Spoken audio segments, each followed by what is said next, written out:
네, 한 주간의 IT 동향 살펴보고요. 그중에서 탑 3 종목 확인해 보는 시간입니다. 오늘도 이영수 HSL 파트너스 대표 모셨습니다. 안녕하십니까? 네, 안녕하십니까? 자, 이 질문부터 하려고 제가 기다리고 있었어요. 지금 네. 메타 상황을 좀 보면 실적, 깜짝 실적 나왔죠. 그 다음에 약간 이야기했던 것이 투자를, 캐펙스를 늘린다라는 뭐 그런 거였던 것 같거든요. 그런데 네네. 시간에서 주가가 폭락을 뭐 지금 하고 있습니다. 아직까지 본장은 시작 안 됐는데. 그런데 우리가 지금 핵심은 AI 반도체잖아요. 네네, 맞습니다. 근데 이게 메타는 투자를 늘린다라는 건 AI 반도체를 더 산다는 거죠. 네네, 맞습니다. 그러면 이게 악재인가요? 엔비디아한테는? 더 사야 한다는 거잖아요. 네, 메타는 왜 빠졌고 엔비디아는 덩달아 지금 왜 빠진 겁니까? 우리 하이닉스까지도. 네. 그러니까 예. 이게 굉장히 시장이 헷갈리는 부분인데요. 네네. 당초 계획보다 캐펙스, 그러니까 자본 지출을 100억 달러 더 늘리겠다고 했거든요. 메타가요? 네네, 네. 맞습니다. 결국 그거는 엔비디아 칩을 더 사겠다라는 거거든요. 그러니까 예. 이제 메타가 안 좋은 거는 이해할 수 있죠. 뭐 네. 이제 돈을 벌 때쯤은 되지 않았냐. 이제 돈을 벌어야 되는데 왜 자꾸 투자를 하는 거야? 예. 자, 여기에 대해서 이제 뭔가 피로감을 느꼈다고 이해를 할 수 있죠. 좋아요. 근데 이제 엔비디아는 왜 빠지는 건지 예. 네, 예. 이유가 없습니다. 아, 이유가 없는 거예요? 네네. 네. 그러니까 이제 그 이유를 찾자고 하면 네.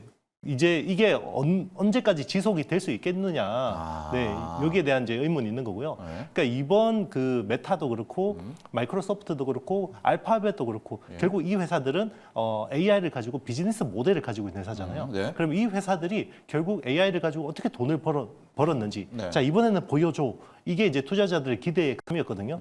그러니까 AI를 가지고 돈을 번다라고 하면 여기서 충분히 이제 향후 돈을 벌 수 있으니까 자, 투자하는 거에 대해서도 충분히 우리가 이해를 할 수 있어. 예. 라고 이제 생각을 한 건데 지금 돈 버는 거는 시원찮은데 투자는 더 많이 하겠다라고 네. 하니까 이제 이 산업에 대해서 이게 지속 가능성에 대한 이제 좀 의문이 있는 것 같습니다. 네. 그러나 객관적으로는 메타가 더 캐펙스 늘리겠다는 것은 AI 칩 더 사겠다라는 거. 맞습니다. 그러면 엔비디아와 오늘의 이 하이닉스한테 나쁠 것은 없는데 그렇죠. 지금 주가는 빠진 부분은 네네, 맞습니다. 조금 더 지켜보자. 맞습니다. 예, 논리상은 안 맞으니까. 안 맞습니다. 예, 네네. 그런 부분들 확인하도록 하고요. 네. 바로 오늘 AI 반도체 탑 3 종목을 들어가 보도록 하겠습니다. AI 반도체 테마도 지금 계속 데이터 센터 이야기를 하다가 네네. 온디바이스 AI를 언제 넘어가냐 했잖아요. 이제 넘어가야죠. 맞습니다. 그게 이제 예. 결국 6월에 뭔가 판가름이 6월에? 나게 네. 되는 건데요. 예. 결국 두 회사의 입을 봐야 됩니다. 애플하고 퀄컴의 입을 봐야 되고요. 네. 그 두 회사가 결국 온 디바이스 AI에 대한 뭔가 방향성을 보여준다 그러면 예. 시장은 또 하반기에 대해서 또 기대감을 가질 수가 있겠죠. 네. 근데 거기서 나오는 게 별로 시원찮으면 예. 저거 가지고 굳이 스마트폰이나 PC를 바꿀 것 같지는 않은데? 라고 이제 의문이 든다 그러면 아. 이제 AI는 지금 그러니까 엔비디아가 지금 빠지는 이유를 굳이 예. 찾자 그러면 결국 2022년 11월 챗GPT로 인해서 이제 AI 혁명이 시작됐잖아요. 터졌죠. 예. 맞습니다. 그 이후로 8배가 올랐거든요. 그거 말고는 이유가 없습니다. 네. 지금은 그렇습니다. 계속해서 엔비디아 칩을 사야 되는 네. 이유밖에 없거든요. 네. 6월이요? 6월, 7월? 맞습니다. 6월에 이제 애플이 WWDC라고 네. 세계 개발자 회의가 있고요. 그리고 퀄컴 같은 경우는 스냅드래곤 X 엘리트라는 신규 칩셋이 있는데 네. 자, 이게 기존의 칩하고 뭐가 다르냐면 기존의 스냅드래곤이라는 칩은 안드로이드 OS 기반으로 네. 스마트폰이나 태블릿 PC에 들어가는 건데요. 이거는 윈도우 OS용. 네. 그러니까 AI PC는 윈도우 OS잖아요. 네. 근데 이 코파일럿을 어떻게 하느냐? 네, 맞습니다. 예. 어떻게 효율적으로 돌리느냐가 중요한데 이 서피스에다가 이게 일단 테스트는 해본 것 같아요. 그래서 인텔의 코어 울트라하고 스냅드래곤 X 엘리트를 둘 다 돌려봤는데 네. 스냅드래곤으로 돌려봤더니 AI 성능이 50%가 더 낫다. 네. 이건 나와봐야 알긴 한데 일단 랩에서는 그렇다고 합니다. 예. 네. 자, 여러분 AI 반도체 테마 갔고요. 전력 전선 갔고 데이터까지 갔고 마지막 한 번 더 터지려면 온 디바이스 AI입니다. 6월쯤 되면 과연 온 디바이스 AI가 또 한 번의 퀀텀 점프를 하는 AI 혁명에 될지 안 될지를 확인할 수가 있다라는 거 일정 정리하시고요. 오늘은 그래도 우리는 이제 온 디바이스 AI로 간다면 정말 공략해야 될 탑 3 종목을 여러분께 소개해 드리도록 할 텐데 첫 번째 종목은 뭘 준비하셨습니까? 네. 유진테크입니다. 유진테크. 네. 네네. 증착 쪽인가요? 네, 맞습니다. 예. 이 회사를 왜 주목을 해야 되냐면요.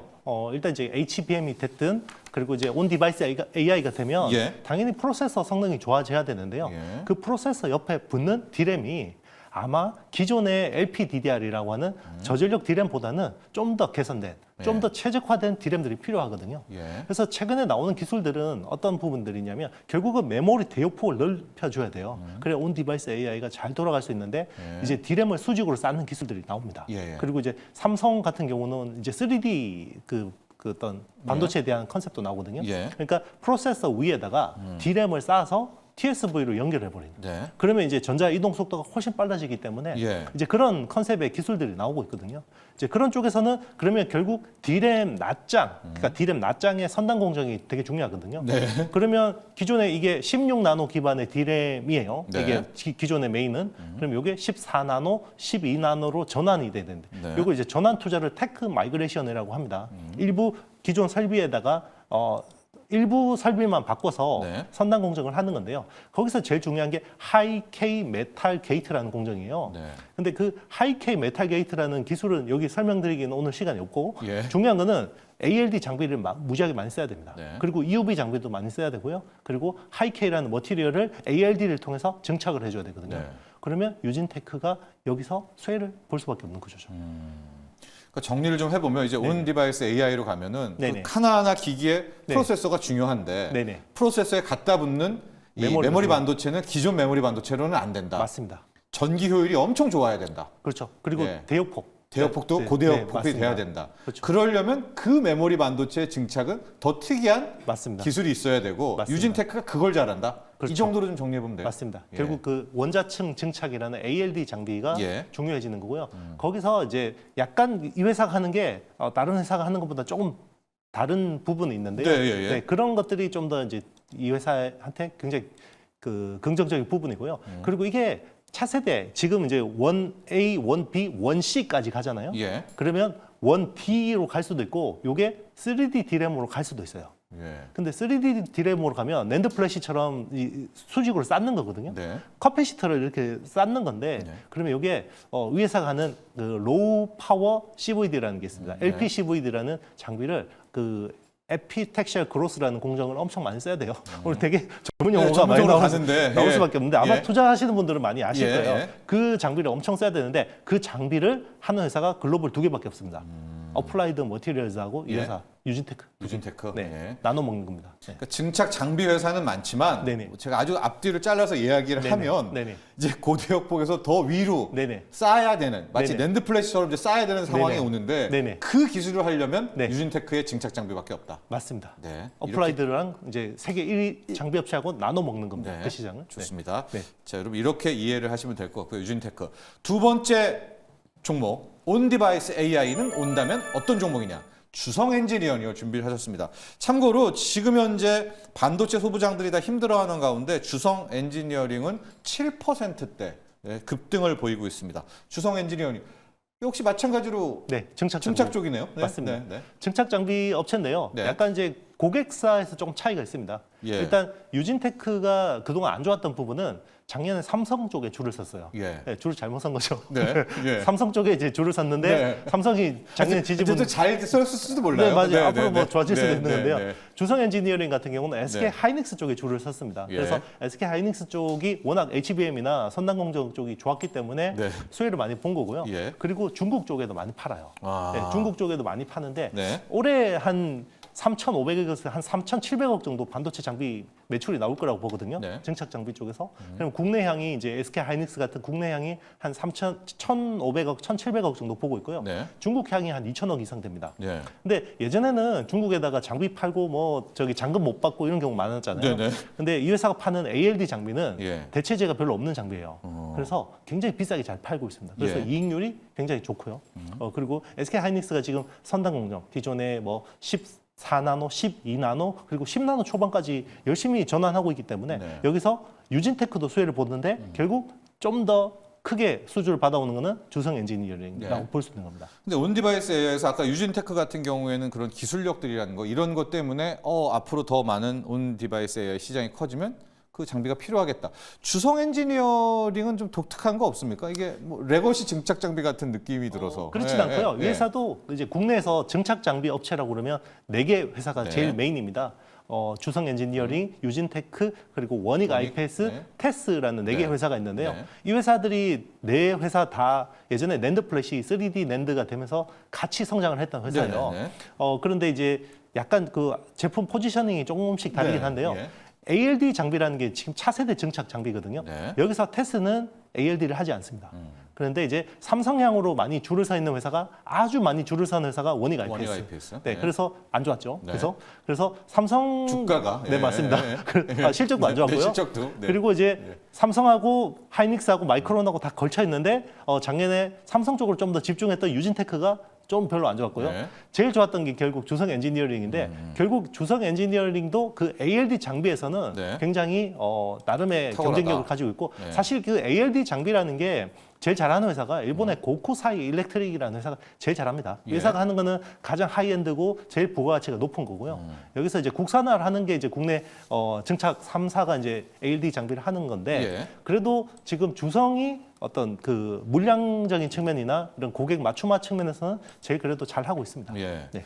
오늘 좀 보면 뭐 아까 말한 증착 중에서 이렇게 주성 엔지니어링이 주가가 좀 급등하는 이유는 뭘까요? 오늘 좀 뭐 재료가 있는 건가요? 아니면 일단 오늘 하이닉스 실적이 대박이 예. 나왔잖아요. 예. 원래 오늘 또 SK 하이닉스 실적에 대한 컨센서스가 네. 굉장히 안 좋게 보는 쪽은 1조의 영업이익도 안 나올 거라고 보는 전문가도 많았고요. 네. 그리고 2조 원 중반까지 보는 분도 많았고 저는 2조 5천억 정도를 봤거든요. 네. 결국 2조 9천억 나왔잖아요. 예. 그러면 수익도 이 실적도 잘 나왔고 그리고 지금 HBM에 대해서 차세대 메모리에 대해서 굉장히 어떤 공격적으로 코멘트를 했어요. 네. 그래서 맞아요. 네 그러면 테크 마이그레이션 전환이 되면 네. 그러면 수혜를 볼 수 있는 회사는 주성 엔지니어링, 유진테크 뭐 이렇게 볼 수가 있는 거죠. 자, 앞서도 얘기했지만 그 논리적으로 보면 지금 SK 하이닉스 주가는 빠지고 있으나 메타 플랫폼의 그 투자가 뭐 칩과의 연관, 오히려 엔비디아 칩을 더 사야 되는 그런 맞습니다. 상황이었기 때문에 주가 빠진 거 좀 이해할 수 없겠다. 주성 엔지니어링 이렇게 달린다는 것을 보면 하이닉스의 주가도 일단 후장, 오후장까지 봐야 되겠지만은요. 예, 맞습니다. 논리상으로는 하이닉스가 이렇게 주가가 빠질 이유는 현재로서는 수급적 외에는 없다. 한미 반도체도 한번 같이 봤으면 좋겠습니다. 한미 반도체도 얼마나 많이 좀 이 낙폭을 줄이는지도 함께 보면 좋을 것 같고요. 다음 온 디바이스 AI 관련한 세 번째 종목입니다. 어떤 걸 준비하셨나요? 네, TSE입니다. 이번엔 테스트네요. 네네 네. 맞습니다. 테스트 회사고요. 네. 테스는 증착 장비 회사고 네. TSE는 이제 소켓 회사입니다. 소켓, 네. 프로브 카드하고 이제 그 후공정 테스트 쪽에서 네. 소모품을 납품하는 회사인데요. 프로브 카드는 주로 낸드 플래시 쪽으로 많이 납품이 됩니다. 네. 근데 이번에 뭐 지금 SK 하이닉스 실적을 자세히 뜯어봐야 알겠지만 추정컨대 공급이 늘지는 않은 것 같아요. 예. 그러니까 공급은 오히려 디램의 공급이 10% 줄었을 것 같아요. 예. 네, 그런데 그럼 어떻게 실적이 이렇게 잘 나왔냐? 예. 가격을 많이 올린 겁니다. 가격을 많이 올렸고요. 그리고 낸드 플래시 같은 경우도 거의 전분기 대비해서 물량이 늘진 않았어요. 네. 공급 비트 기준으로. 예. 근데 가격을 디램보다 더 많이 올렸습니다. 그러면 결국 낸드 플래시가 뭔가 이제 업황이 전환되는구나. 뭔가. 네. 예. 그런데 TSE라는 회사는 낸드 플래시 때문에 작년에 실적이 되게 안 좋았던 회사거든요. 네. 그럼 반대급부로 이 회사는 낸드도 좋아지고 네. 그러면 프로브 카드라는 주력 사업이 다시 뭔가 부활을 할 수 있는 네. 상황이 되는 거고요. 예. 그리고 이제 테스트 소켓 쪽을 하는데 네. 그거는 이제 D램이나 HBM 쪽 네.